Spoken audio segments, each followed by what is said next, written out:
바울과 바나바가 안디옥 교회에서 머무르고 있었는데 유대에서 온 몇 사람, 그러니까 아마도 유대교회에서 기독교로 이렇게 회심한 사람들이겠죠. 그 사람들이 와서 교회 안에 어떤 다른 말씀을 가르치기 시작했습니다. 그 말씀은 여러분들은 모세의 관례대로 할례를 받아야지만 구원을 얻을 수 있습니다. 이런 식으로 이야기를 했던 거죠. 그래서 바울과 바나바는요, 그들과 충돌하게 되었고, 그래서 안디옥 교회는 그 두 사람과 몇 사람을 이제 예루살렘 교회로 보내어서 예루살렘 교회와 이 문제에 대해서 함께 상의하기를 원했습니다.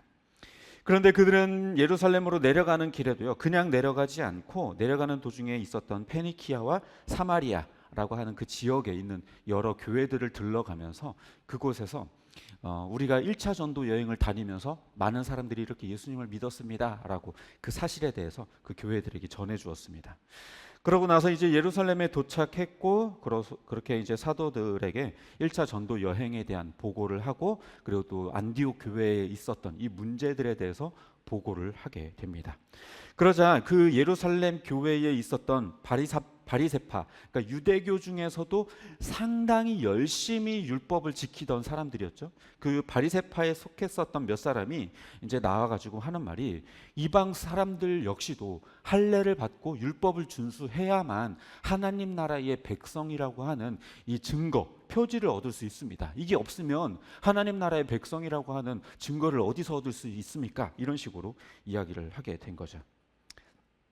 이에 베드로와 야고보는요, 그 자리에 일어나서 우리가 얻는 구원은 주님의 은혜로 얻는 것이지 우리들의 어떤 행위로 얻는 게 아니다. 그들에게 감당할 수 없는 그 멍에들을 지우게 하지 말자.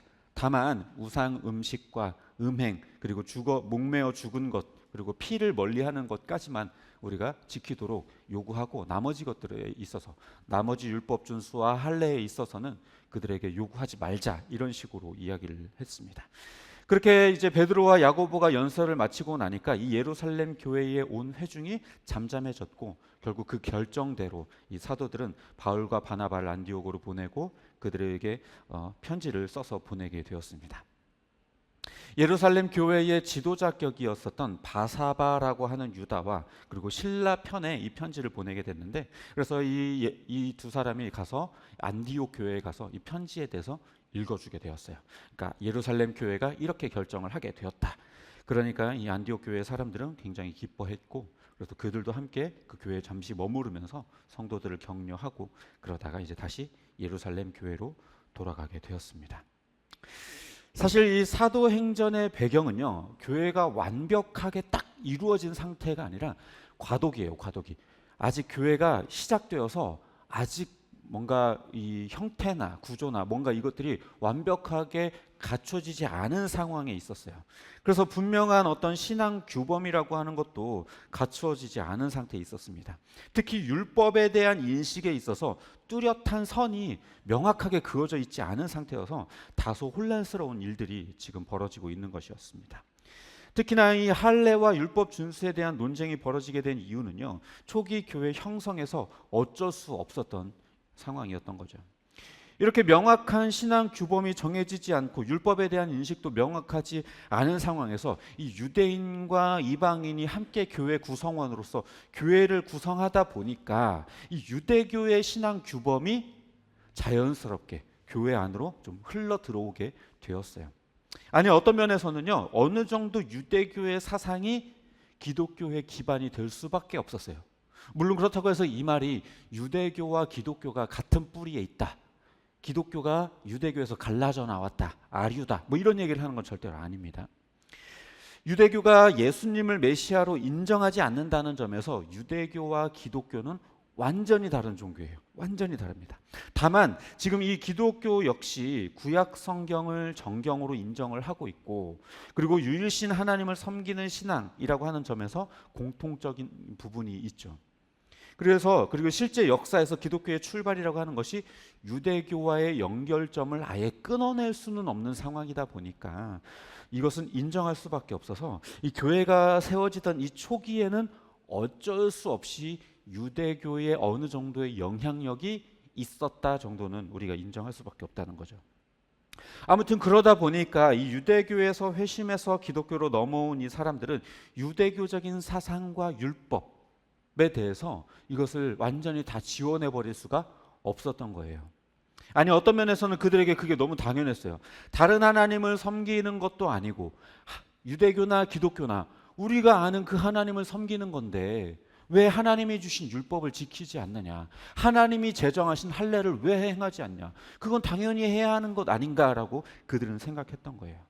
단지 메시아, 예수를 믿느냐 안 믿느냐의 차이였기 때문에 율법에서 벗어나려고 하는 이 사람들의 모습이 오히려 더 이상하게 그들 눈에는 비쳤을 수도 있겠죠. 예수를 믿는다고 해서 하나님을 섬기지 않는 것도 아닌데 왜 그럴까? 이런 생각을 했어요. 심지어 그들에게 율법이라고 하는 것은요, 단순히 종교적인 명령, 이렇게 해야 된다라고 하는 종교적인 명령뿐만 아니라 태어나면서부터 계속해서 지켜왔었던, 어떻게 보면 그대 유대인 민족의 생활 그냥 지침이었던 거예요. 그리고 조상 때로부터 계속해서 내려왔었던 전통이었던 겁니다. 따라서 할례와 율법을 거부하는 것은 하나님의 명령을 거스를 뿐만 아니라 유대인의 전통을 거부하는 것이고, 그리고 그것을 무시하는 것이고, 하나님을 믿는 사람으로서 당연히 해야 할 행동들을 거부하는 모습처럼 비춰졌던 거죠. 그들은 그래서 예수님을 믿더라도 할 건 해야 한다라고 생각했고, 이방인들에게도 할례와 율법 준수를 강요해야 한다라고 생각했었던 거예요. 하지만요, 이 바울과 바나바는 이 문제를 매우 심각하게 바라보았습니다. 왜냐하면요, 구원이라고 하는 것은 예수 그리스도를 믿음으로 인해서 얻는 것이지 어떤 행위를 한다고 해서 얻어지는 게 아니었기 때문에 그래요. 그런데 오늘 1절에서 이 유대교에서 기독교로 넘어왔던 사람들이 가르치기를 할례를 받아야만 구원받는다라고 이야기를 하고 있기 때문에 그것이 상당한 큰 문제라고 그들은 여겼었던 것이죠. 바울이 생각하기에 예수님께서 오셔서 모든 율법을 다 성취하시고 이루셨어요. 뿐만 아니라 믿음으로 얻는 구원을 확정하셨기 때문에 더 이상 할례와 율법 준수가 구원을 확정 지어주는 어떤 도구가 되지 않는다라고 여겼었던 것이죠. 게다가 하나님께서 이방인들, 그러니까 할례 받지 못한 자들에게도 동일한 은혜와 동일한 성령과 동일한 구원의 역사를 일으키시는 것을 바울은 또렷하게 보았거든요.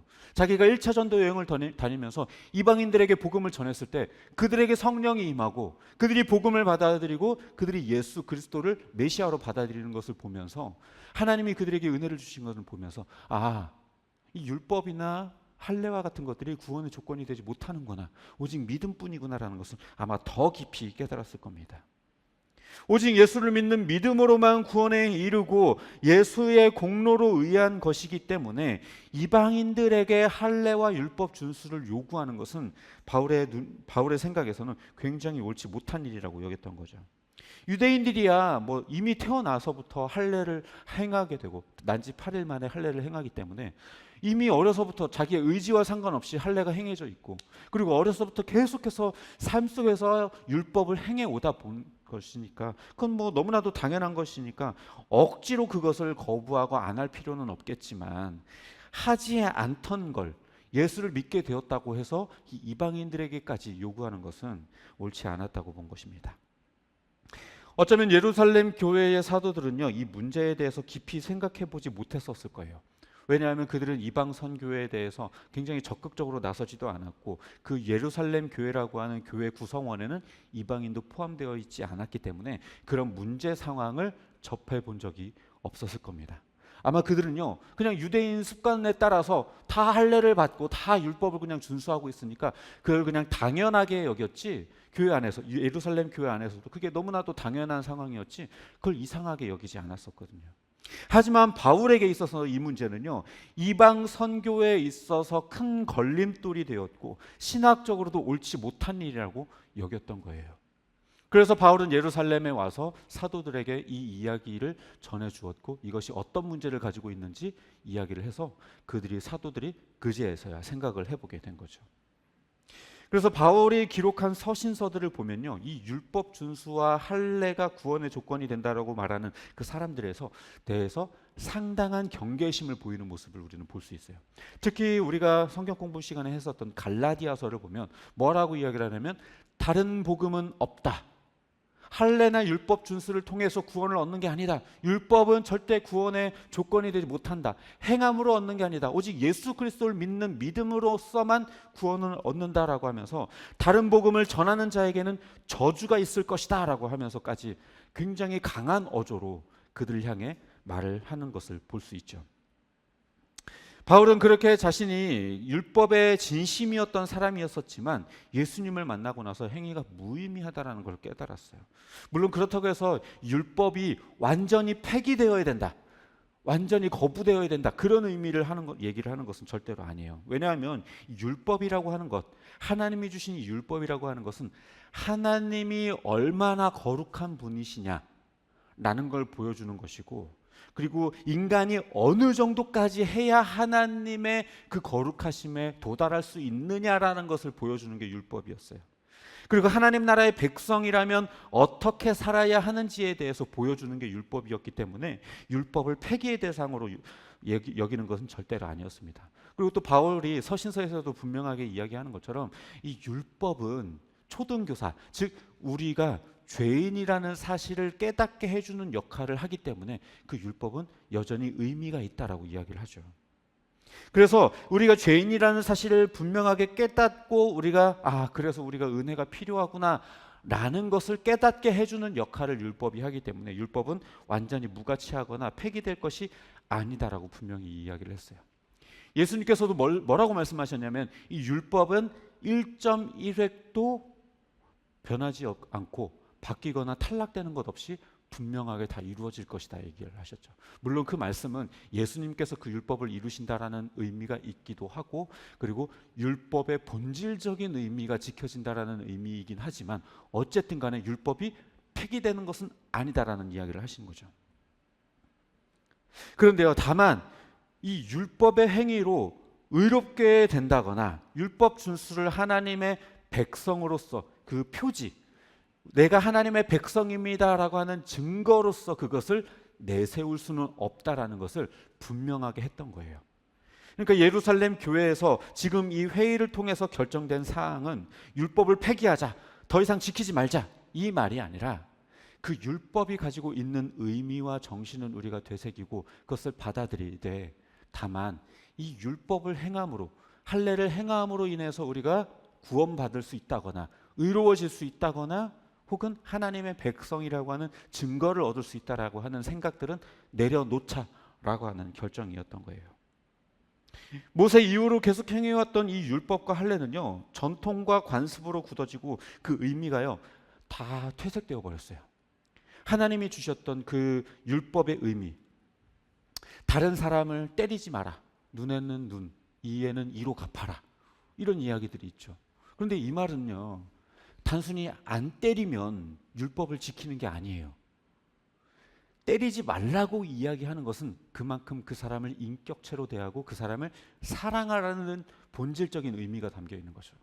그러니까 나는 뭐 저 사람 사랑하지도 않지만 때리지도 않았어, 그러니까 나는 율법을 지켰어, 이렇게 말하는 것은 잘못됐다라는 거예요. 때리지 말고 사랑하는 데까지 가라는 게 율법의 정신이기 때문에 그렇습니다. 그리고 눈에는 눈, 이에는 이, 이게 그대로 되갚아줘라, 네가 한쪽 눈 맞았으면 한쪽 눈 그대로 때려줘라, 이런 얘기를 하는 게 아니거든요. 이 말은 네 눈이 중요한 것처럼 그 사람의 눈도 중요하다라는 걸 인식해라라고 하는 의미거든요. 그런데 이 유대인들이 그 정신들을 다 잊어버리고 내가 한 대 맞았으니까 한 대 때려줘야지, 이렇게 인식하면서 율법의 이 정신과 그 모든 것들이 다 사라지고 그냥 껍데기만 남아버리게 된 거예요. 이 율법의 정신은 세상 사람들과 구별된 삶으로 나아가서 세상 사람들에게 믿는 자의 그 거룩한 모습을 보여주라고 하는 것이었는데, 도리어 그것이 너와 나를 구분짓는 차별과 혐오를 만들어내는 도구가 되어버렸어요. 그렇게 가난하고 병들고 소외된 자들, 이방인들을 하나님으로부터 저주받은 자들 취급하면서 선민 사상에 찌들어가지고 자신들만 의롭다라고 하는 착각 속에 빠지고 말았어요. 이 율법을 통해서. 그렇기 때문에 오늘 이 예루살렘 교회에서는 그 형식들을 벗어버리자라고 이야기를 하고 있는 겁니다. 물론 형식 중요합니다. 이 형식은요, 그릇과 같고 본질은 어떻게 보면 물과 같아요. 그래서 이 그릇이 없으면 이 물은 온전히 어디에 담길 수가 없어요. 따라서 이 형식이라는 것도 굉장히 중요합니다. 하지만 그릇이 아무리 화려하고 멋져도, 이 형식이 아무리 대단한 것처럼 보이더라도 그 안에 본질, 물이 담기지 않으면 그 그릇은 아무 소용이 없는 거예요. 겉모양이 같다고 해서요, 그 내용과 기능까지 똑같은 건 아니에요. 여러분들 핸드폰 바꾸러 이렇게 핸드폰 매장 가보면 막 핸드폰이 막 되게 많이 진열돼 있죠. 거기에 이렇게 보면은 핸드폰이랑 똑같이 생겼는데 전혀 기능하지 않는 더미라고 하는 걸 볼 수 있어요. 그건요, 핸드폰 모양이 똑같아요. 겉으로 보기에는. 근데 버튼도 누르지 않고요, 그 안에는 그냥 나무가 들어가 있어요. 아무것도 안 들어가 있어요. 칩이나 뭐 배터리나 아무것도 안 들어가 있어요. 그냥 겉만 번지르르 해서 그럴싸해 보이지만 모형은 모형일 뿐 실제가 될 수 없는 거죠. 형식만 그럴싸하게 갖췄다라고 해서 본질이 온전히 담겨 있을 거라고 생각하는 건요, 굉장히 순진한 생각이에요. 본질을 잃어버리면 아무리 화려한 형식이라도 그건 아무런 가치가 없는 거예요. 아무리 전통이 좋고 아무리 훌륭한 관습이라고 해도 거기에 의미가 없어버리고 그냥 껍데기만 남아버렸다면 그건 아무 가치가 없는 거예요. 물론 그렇다고 해서 모든 형식을 깨부수고 무너뜨려야 한다, 이런 얘기를 하는 건 아니에요. 물론 당연히 좋은 전통들이 있고 관습들도 있어요. 하지만 그 전통이나 관습이 좋은 것으로 유지되기 위해서는요, 계속해서 그 안이 본질이 살아 숨쉬고 있어야만 하는 거예요. 예를 들어서 술을 마시지 않는 한국 기독교의 전통, 물론 요즘은 굉장히 많이 열려지게 되긴 했지만, 세상과 구별되게 살고 세상 사람들에게 그리스도인들의 정결하고 구별된 모습을 보여주는 아주 좋은 전통이지만, 그것이 남을 정죄하고 나는 너랑은 달라, 어떻게 예수 믿는 사람이 술을 마실 수 있어? 라고 하는 이런 정죄의 도구가 되어버린다면 차라리 그 전통은 없애버리는 게 나을 수도 있습니다. 근데 이렇게 말하면 그럼 술 마셔도 된다는 얘기인가? 이렇게 받아들이는 사람들이 꼭 있어요. 그런 얘기를 하는 게 아니에요. 본질을 잃어버리지 말자는 얘기예요. 본질을. 형식도 중요하지만 그 안에 본질이 빠지면 안 된다라는 얘기를 하고 있는 거예요. 말씀을 정리합니다. 안디옥 교회에 있었던 문제는요, 사실 처음엔 별거 아닌 것처럼 보였을 수도 있어요. 기독교로 회심한 유대인들이 겪는 약간의 오류 정도로 여길 수도 있었을 거예요. 하지만 그들은 할례와 율법 준수가 의로워지는 길이라고 여겼고, 그것이 하나님 나라의 백성이라고 하는 증거라고 여겼고, 실제로 그렇게 여겼고 다른 사람들에게도 그렇게 가르쳤어요. 그렇게 함으로 인해서 교회 안에 분란을 일으키고 수많은 사람들로 인하여 혼란을 야기시켰어요.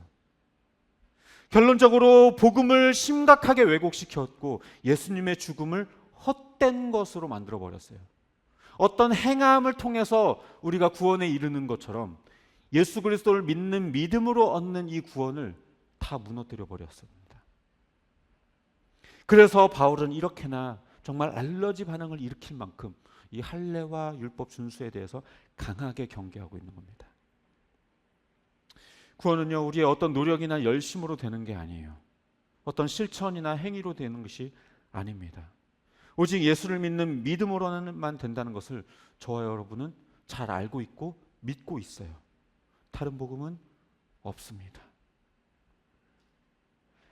따라서 혹시 내 삶에 몰래 스며든 다른 복음, 그러니까 본질이 빠진 채 그냥 형식만 남아있는 어떤 것들이 있지는 않은지 우리는 스스로 돌아볼 필요가 있어요. 신앙적으로 겉모습은 잘 포장하고 있는데 사람들 앞에, 하나님 앞에 그런 행위로 인정받으려고 하는 마음들이 있지는 않은지, 내 안에는 알맹이가 아무것도 없는데 그냥 겉만 포장하면서 집사님 참 대단하세요, 이런 얘기 들으려고 하고 있지는 않은지, 겉모양이 같다고 그 안까지 같은 것은 아니에요. 예수님께서도 그 바리새인들을 향해서 분명하게 이야기를 하셨죠. 회칠한 무덤과 같다 너희들, 이 독사의 자식들아, 화 있을진저. 너희들이 겉은 번지르르하게 그냥 멋지게 해놨지만 그 안에는 냄새나고 썩는 시체가 가득하다. 그러니까 본질이 빠진 채 그냥 형식만 남아있다라는 거예요. 믿음 없이 예수를 지식적으로만 알고 교회를 오가며 신앙 있는 척하면 사람은 속일 수 있을지 모르겠지만 하나님은 절대 속일 수 없어요. 교회 다닌다고 구원이 확정되는 거 아니고, 교회에서 어떤 직분을 가졌다고 확정되는 거 아니며, 예배와 헌금, 성경 공부와 헌신과 봉사를 했다고 해서 구원이 확정되는 게 아니에요. 이런 모습들은 물론 신앙의 결과로 나타나는 것들이기는 하지만 또 얼마든지 신앙이 없어도 얼마든지 꾸며낼 수 있어요. 뭔가 다른 이득 때문에, 뭔가 다른 이익 때문에 교회를 다니면서 신앙 있는 척, 예수 믿는 척 하면서 이런 행동들 얼마든지 할 수 있어요. 기도하는 척 할 수 있고요. 예배 드리는 척 할 수 있고요. 말씀 잘 듣는 척 할 수 있고요. 성경 공부하면서 말씀에 대해서 정말 잘 배우는 것처럼 할 수 있고요. 직분 받아가면서 열심히 봉사하는 척 할 수 있어요. 얼마든지 할 수 있어요. 그 겉모양으로는요, 절대로 알아볼 수가 없어요. 중요한 건 본질입니다.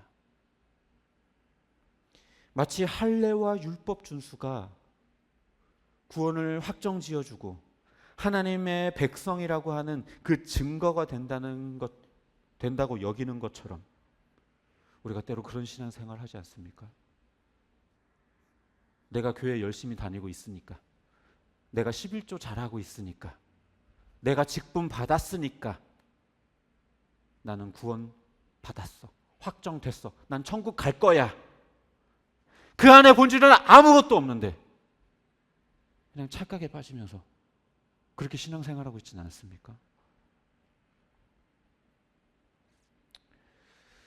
어떤 신앙 행위를 통해 하나님과 사람 앞에 자기 신앙이 이쯤 된다라고 보여주고 싶고 인정받고 싶은 마음이 있지는 않은지, 혹 그런 껍데기로 자기를 꼭꼭 감싸고 그 껍데기가 자기의 전체인 것처럼 그렇게 착각하면서 살고 있는 건 아닌지 우리는 돌아봐야 돼요.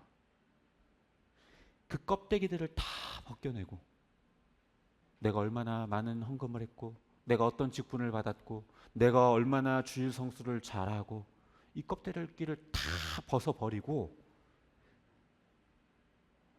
그냥 오롯이 십자가 앞에 홀로 선 인간으로서 다른 사람의 시선이나 안목 이런 것들 다 내려놓고 하나님 앞에 섰을 때 내가 진짜 하나님이 주신 그 구원의 감격 안에서 은혜 안에 머물고 있는가, 복음의 의미를 정말 진실하게 깨닫고 내 삶 가운데 피부로 경험하고 있는가, 그것부터 다시 깊이 생각해보고 은혜를 누리는 저와 여러분 되시기를 주님의 이름으로 축복합니다.